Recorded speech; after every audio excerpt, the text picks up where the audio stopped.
정부인의 대리인 송두환입니다.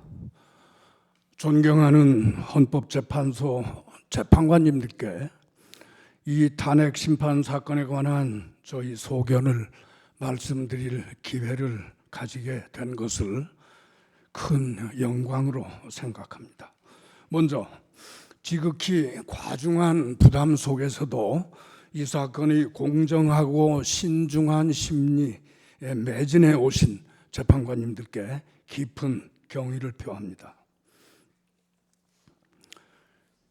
피청구인이 지난해 12월 3일 돌연히 비상계엄을 선포함으로써 대한민국이 극심한 혼란과 갈등 상황에 처한 지 이제 84일이 되었습니다.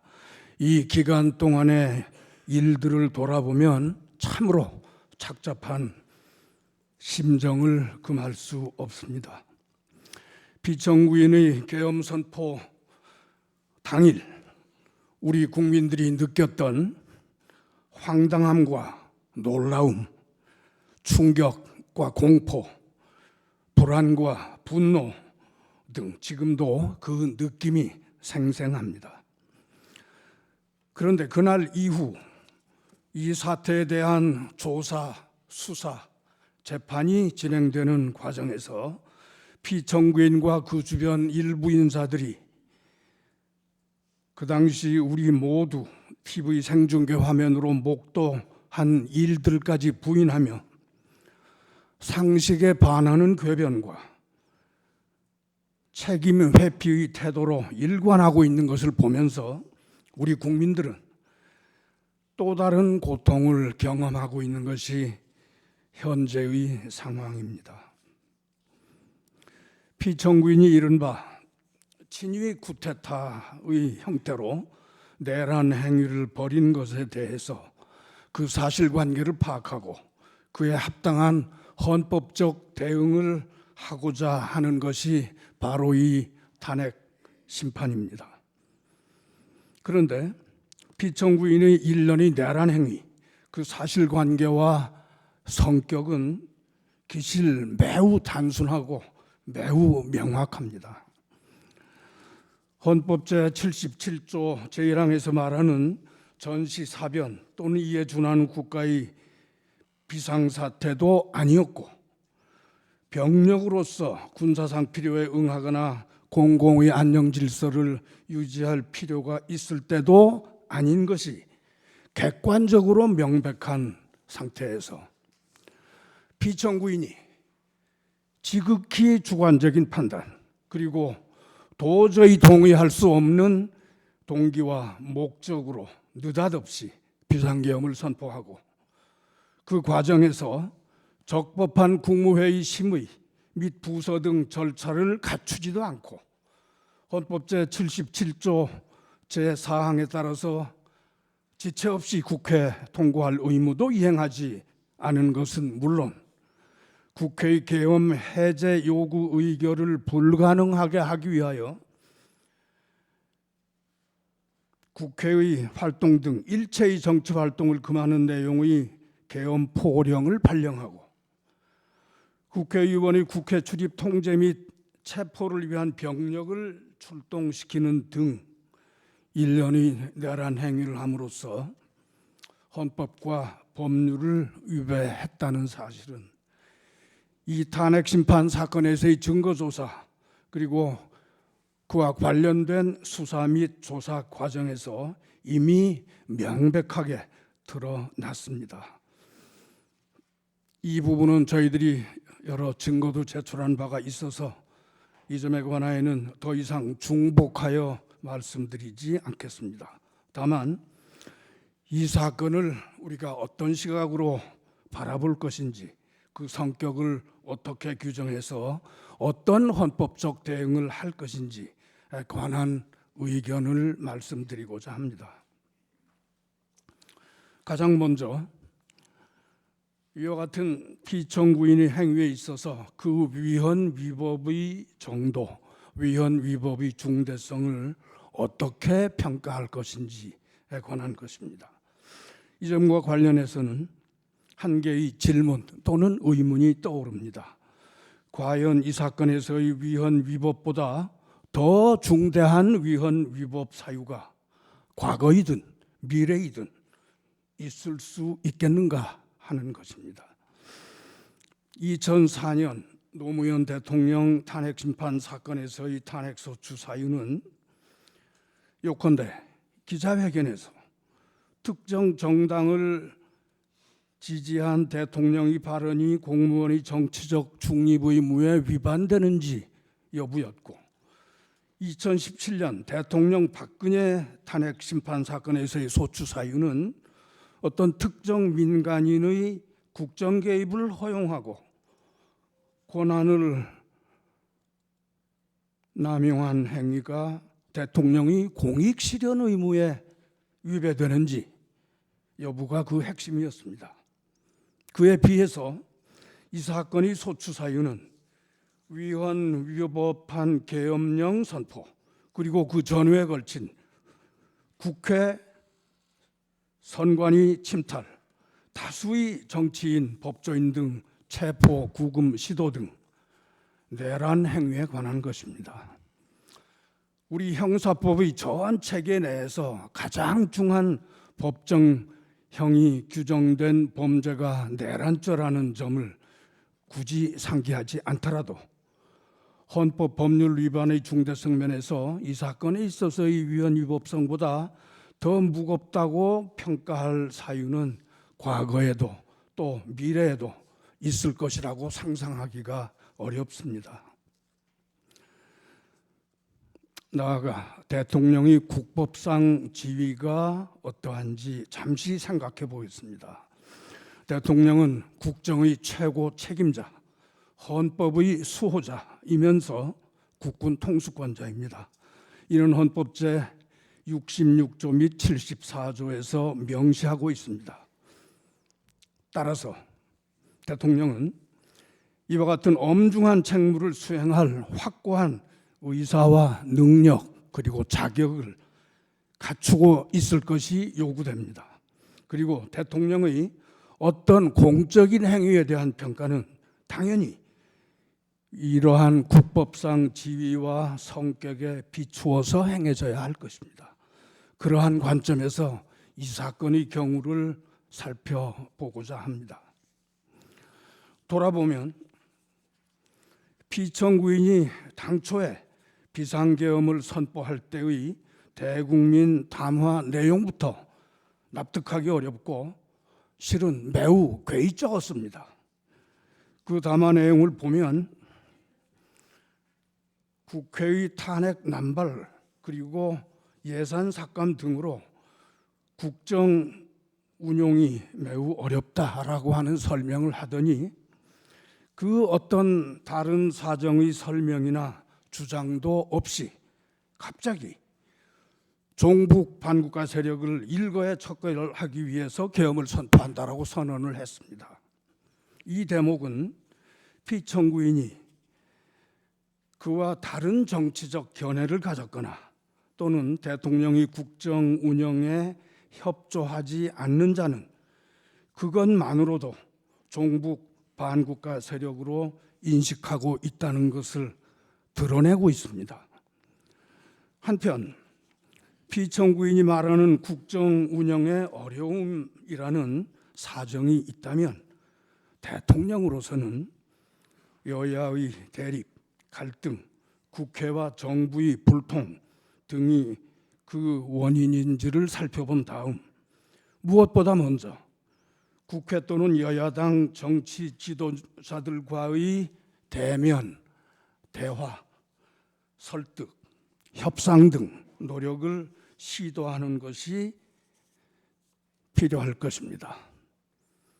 그리고 이러한 경우의 필요에 대비하여 헌법은 제81조에서 대통령은 국회에 출석하여 발언하거나 서한으로 의견을 표시할 수 있다라는 규정까지 두고 있습니다.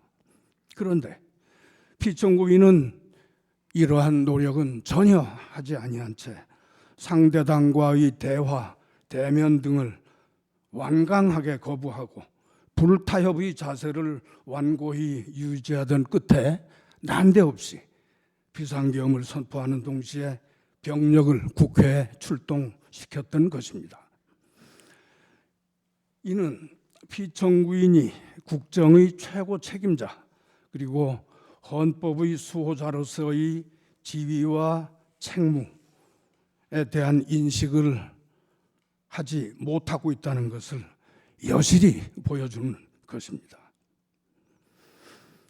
한편 피청구인은 적어도 지난해 봄 이후 정, 관, 군의 측근 인사들과 대화하면서 국정 운영의 어려움을 해소하는 방안으로 비상대권을 여러 차례 운유하였다는 것이 드러나고 있습니다.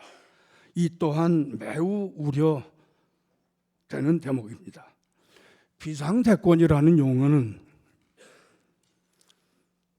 중세 시대 이후 서구의 이른바 절대왕정 시대 또는 왕조 시대에 존재했던 개념으로 근현대 국민 주권 국가의 헌법에서 엄격한 요건과 절차에 따라 제한적으로 인정되는 국가 긴급권과는 그 발상의 기초가 다른 것입니다. 그리고 피청구인은 실제로 이 사건 비상계엄의 선포 및 일련의 내란 행위를 함에 있어서 헌법과 법률에 정한 실체적 또는 절차적 요건 등을 전혀 괴념하지 않고 함부로 진행한 것으로 드러나고 있는데, 이는 피청구인이 과거 절대왕정 또는 왕조 시대의 비상대권 개념에 함몰되어서 현대 국민주권 국가의 대통령직에는 전혀 맞지 않는 그런 시대착오적 인식을 가지고 있다는 것을 보여주는 것입니다. 이러한 점에서 피청구인은 헌법 수호자로서의 의사와 능력, 자격, 나아가 국군 통수권을 보유하고 행사할 능력과 자격을 갖추었다고 도저히 볼 수 없습니다. 또 한편 피청구인은 비상계엄 선포 당시 최우선적으로 선거관리위원회의 군병력을 출동 침투시켜 제압하고서도 이제 와서는 부정선거 음모론을 믿었던 것은 아니다. 단순히 선거관리 시스템 점검을 하고자 했던 것이다 라고 주장하고 있는데, 그러한 선거관리 시스템의 점검이라면 대통령의 통상적인 행정권한 행사로 충분히 가능한 것이므로 결국 이는 피청구인 스스로 병력을 출동시켜야 할 국가 비상사태는 아니었다라는 것을 자백한 것과 같습니다. 이 밖에 피청구인은 억지 주장과 궤변으로밖에 볼 수 없는 여러 가지 주장을 하였는데 이를 전부 매거하기가 어려울 정도입니다.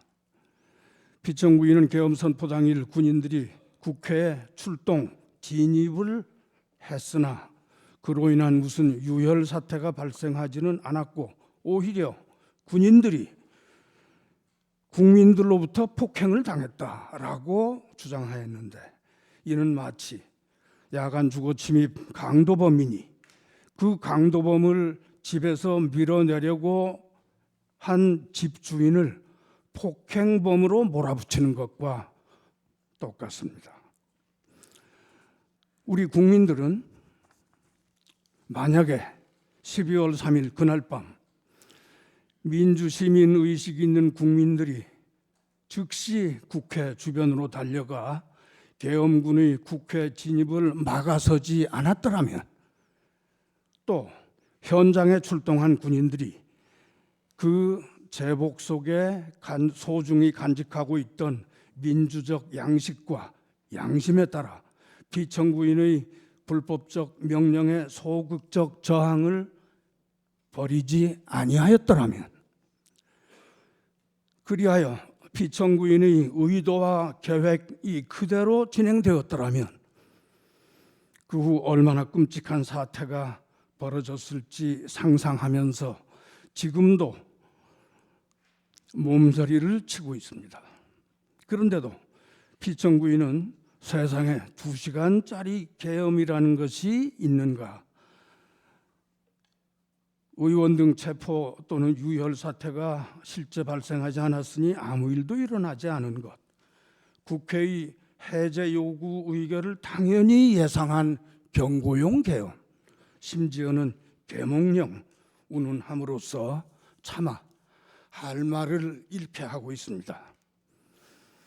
그러나 단언컨대 우리 국민들은 이 사건 비상계엄과 탄핵 심판의 전 과정을 비상한 관심으로 지켜보고 있습니다. 그리고 피청구인 측이 어떤 궤변을 농하더라도 그 허구성, 그 허위성을 간파할 능력이 있으며 따라서 그에 현혹되지 않을 것입니다. 피청구인이 국민 대다수의 바로 눈앞에서 위법한 만행을 펼쳐 보이고서 그 후에 억지 변명과 궤변으로 잘못을 덮을 수 있다고 생각한다면 그것은 우리 국민들의 의식 수준과 판단 능력을 얕잡아보는 오만함일 뿐입니다. 존경하는 헌법재판관님, 피청구인이 나름 상당한 기간에 걸쳐 이 사건 비상계엄 및 일련의 내란 행위를 계획해 왔으나 정작 그 실행 과정에서 예상치 못했던 변수들로 인하여 당초의 목적을 달성할 수 없게 되었던 것이다 라고 하는 객관적 상황이 충분히 밝혀진 상황입니다.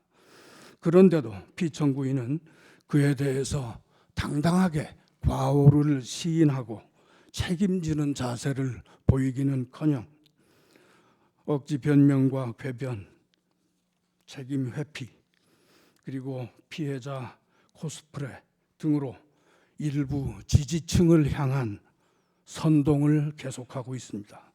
그리하여 우리 사회는 최근 2개 진영으로 나뉘어서 상대 진영에게 증오와 분노의 언어를 쏟아내고 있습니다. 그리고 피청구인은 그러한 혼란 상황을 이용하여 다시 한번 정치적 반대자들을 반국가 세력으로 몰아서 일거에 척결할 기회를 갖고자 골몰하고 있는 것으로 보입니다. 그러나 광인에게 다시 운전대를 맡길 수는 없습니다. 또한 증오와 분노로 이성을 잃은 자에게 다시 흉기를 쥐어줄 수는 없습니다. 헌법 수호자로서의 책무를 망각하고 헌법 규정과 그 정신에 역행하여 헌법과 헌정 질서를 공격하고 그러한 목적으로 국군 병력을 함부로 동원해서 헌법기관과 헌법체계를 공격함으로써 헌법 수호자 겸 국군 통수권자로서의 능력과 자격이 없음을 스스로 증명한 사람을 대통령직에 복귀하게 할 수는 없습니다. 피청구인의 무모하고 무도한 행위를, 그 행위로 인한 헌정 질서의 위기, 그로 인한 현재의 혼란과 갈등, 반목, 적대, 상황을 가장 빠르게 극복하기 위한 노력을 서둘러야 할 것입니다. 한 걸음 더 나아가서 오늘의 이 탄핵 심판은 단순히 피청구인 한 사람의 대통령직 유지 여부를 가리는데 머무르지 않습니다. 이것은 우리 헌법의 존엄을 지키고 우리 민주주의 가치를 수호하며 입헌민주공화국 대한민국의 헌정질서와 법치주의 장래를 결정짓는 중대한 재판입니다. 우리의 입헌민주주의는 이제까지 여러 차례 위기를 경험한 바 있었으나 그때마다 우리 국민들은 용기와 지혜로 이를 극복해 왔습니다. 우리의 역사는 그 고통스러웠지만 위대했던 그 발걸음을 기록하고 있습니다. 이 사건 탄핵 심판은 우리 국민들이 다시 한번 민주 헌정 질서의 위기를 넘어서 민주주의를 회복하는 역사의 한 장면으로 남을 것입니다. 존경하는 헌법재판관님, 이제 우리 헌법이 그 스스로 헌법 및 헌정 질서의 수호 장치로 마련해 둔 이 탄핵 심판 제도를 통하여 피청구인의 비상계엄 선포와 일련의 내란 행위의 위헌 위법성을 분명하게 공권적으로 확인 선언하고 피청구인을 대통령직에서 확정적으로 배제해야 합니다. 그것이 헌법의 명령, 국민의 명령, 역사의 명령이라고 생각합니다. 존경하는 헌법재판관님, 이러한 점을 고려하셔서 피청구인을 대통령직에서 마땅히 파면하여